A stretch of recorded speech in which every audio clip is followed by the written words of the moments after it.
नमस्कार दोस्तों, स्वागत है आप सभी का हमारे YouTube channel mechanical engineering skills में। सो गाइस, जैसा कि आपको पता है, हम इस चैनल पे मैकेनिकल इंजीनियरिंग से रिलेटेड सभी टॉपिक्स को डिस्कस करते हैं।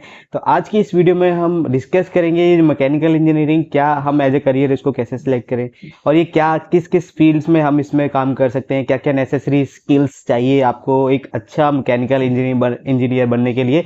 सो ये कंप्लीट टॉपिक्स मैं डिस्कस करूंगा आज की इस वीडियो में। सो गाइस, वीडियो काफी इंपॉर्टेंट है, जरा भी स्किप नहीं करना, लास्ट तक जरूर देखना है। और हाँ फ्रेंड्स, अगर आपने अभी तक हमारे चैनल को सब्सक्राइब नहीं किया तो सब्सक्राइब कर लीजिए और बेल आइकन को प्रेस कीजिए ताकि ऐसी वीडियोस के नोटिफिकेशन आपको मिल सके। सोशल प्लेटफॉर्म को ज्वाइन कीजिए, लिंक आपको नीचे डिस्क्रिप्शन में मिल जाएगा, तो जाइए वहां से भी हमें फॉलो कर लीजिए। चलो दोस्तों, बिना देर के इस वीडियो को स्टार्ट करते हैं। सो गाइस बात करते हैं मैकेनिकल इंजीनियरिंग के बारे में। मैकेनिकल इंजीनियरिंग जो ब्रांच है ये काफी पुराना ब्रांच है। जितना भी हम इंजीनियरिंग की जो ब्रांचेस होते हैं उसमें से सबसे जो ओल्डेस्ट ब्रांच अगर हम कहें तो वो मैकेनिकल इंजीनियरिंग की ब्रांच होती है। और इसमें हम मशीन डिजाइनिंग से लेके product manufacturing, constructions, automobiles, different different industries में जितने भी कंपोनेंट्स यूज होने वाले हैं तो कहीं ना कहीं इस मैकेनिकल इंजीनियरिंग के ही उस पे वो बने होते हैं। और ये सिर्फ अगर हम इसकी पूरी कंप्लीट अगर हम बात करें तो सिर्फ मशीन की डिजाइनिंग ही नहीं, जो कि बल्कि जो भी हम डेली लाइफ में जितनी भी मशीन इक्विपमेंट्स डेली लाइफ आप जिसको आपको आसान करने के लिए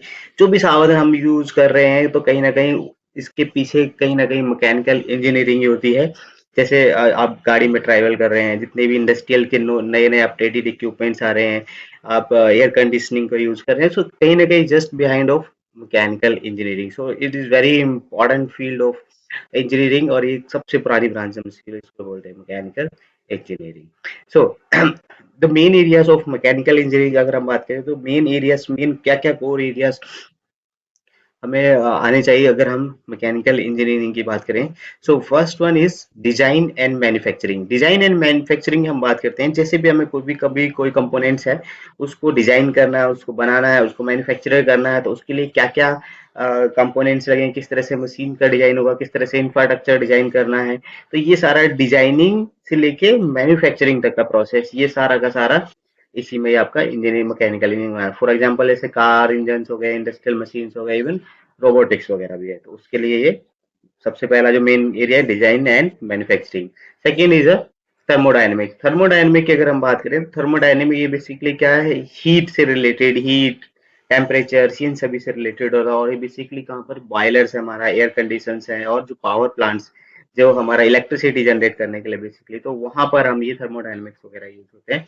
next is a fluid mechanics. ये बहुत इंपॉर्टेंट है। इसमें हम जितना भी जो फ्लूइड लिक्विड्स गैसेस हैं इनके क्या बिहेवियर्स हैं, कैसे चेंज होते हैं, ये किस तरह से कहाँ पे हम इसको यूज कर सकते हैं, तो ये सारी चीजों के लिए हम फ्लूइड मैकेनिक्स को पढ़ते हैं। और बेसिकली ये यूज होते हैं पाइपलाइंस, हाइड्रोलिक सिस्टम्स वगैरह हैं, एयरक्राफ्ट डिजाइनिंग, जो भी लोड लिफ्टिंग वगैरह एप्लीकेशन होते हैं तो वहां पर हम ये फ्लूइड मैकेनिक्स का यूज करते हैं। Next is a material science. So material science is very important, क्योंकि जब भी हम किसी भी पार्ट्स की मैन्युफैक्चरिंग कर रहे हैं, डिजाइनिंग कर रहे हैं, तो हमें इसके लिए क्या सुटेबल मटेरियल यूज होना चाहिए, उसकी एनवायरमेंट कंडीशंस के अकॉर्डिंग, उसकी जो यूजेस है उसके अकॉर्डिंग, तो कौन सा मटेरियल उस प्रोडक्ट के लिए सुटेबल है ये एनालाइज करना, तो उसके लिए हमें मटेरियल साइंस को पढ़ना बहुत जरूरी है। जो भी मटेरियल्स हम यूज कर रहे हैं वो हमारे कंपोनेंट्स के लिए कितना ड्यूरेबल है और कितना नहीं है। तो ये सभी चीजें जैसे लाइक बात करें तो हम iron, plastic, aluminium, copper, zinc, alloy, different different तरह के जो मटेरियल्स हो सकते हैं तो इसके बारे में हमें पढ़ना बहुत ही जरूरी है। तो बेसिकली ये मेन कोर एरियाज होते हैं जो मैकेनिकल इंजीनियरिंग में आपको आने चाहिए।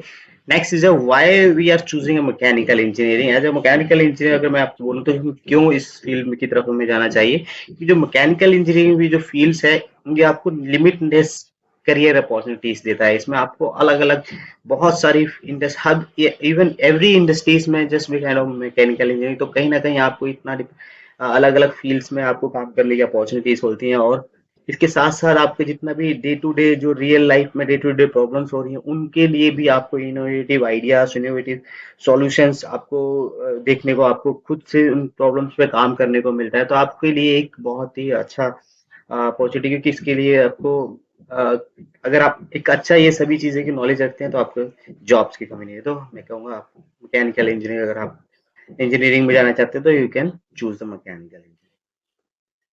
Next is a skill required for mechanical engineer. Mechanical engineering के लिए जो भी स्किल्स रिक्वायर्ड होती है basically it's not fully mechanical engineering. Basically अगर आप इंजीनियरिंग फील्ड्स में जाते हैं तो उसके लिए आपको you you should have some basic knowledge about the maths, basic not only science math, इन सभी के बारे में आपको प्रॉपर नॉलेज होना चाहिए, like physics chemistry and mathematical calculation, ये सभी के बारे में आपको अच्छे से इस सब की नॉलेज होनी, तभी आप एक अच्छे इंजीनियर या मैकेनिकल इंजीनियर बन सकते हैं। तो you should have strong knowledge about the maths and science.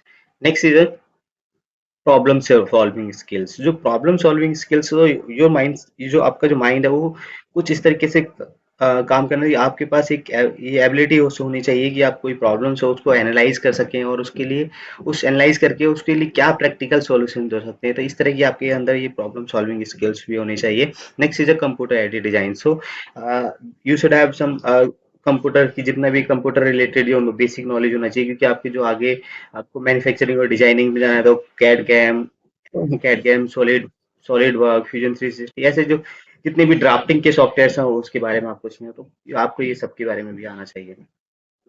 Next is a communication skills. So communication skills ये भी किसी भी इंजीनियर्स के लिए बहुत इंपॉर्टेंट पार्ट होता है, क्योंकि जब तक हम अपने आइडियाज को दूसरों को बताने और के आइडियाज को हम नहीं समझ सकते तो वो हमारा जितना भी जो कम्युनिकेशन जो वर्क है वो उतना इफेक्टिवली नहीं हो पाएगा। तो उसके लिए आपकी जो कम्युनिकेशन स्किल्स है ये भी बहुत अच्छी होनी चाहिए, बहुत स्ट्रांग होना चाहिए, तभी हम इसमें बेसिकली अच्छे से काम कर सकते हैं। तो बेसिकली ये कुछ स्किल्स हैं जो एक अच्छे इंजीनियर, मैकेनिकल इंजीनियर बनने के लिए आपको अंदर ये होनी चाहिए।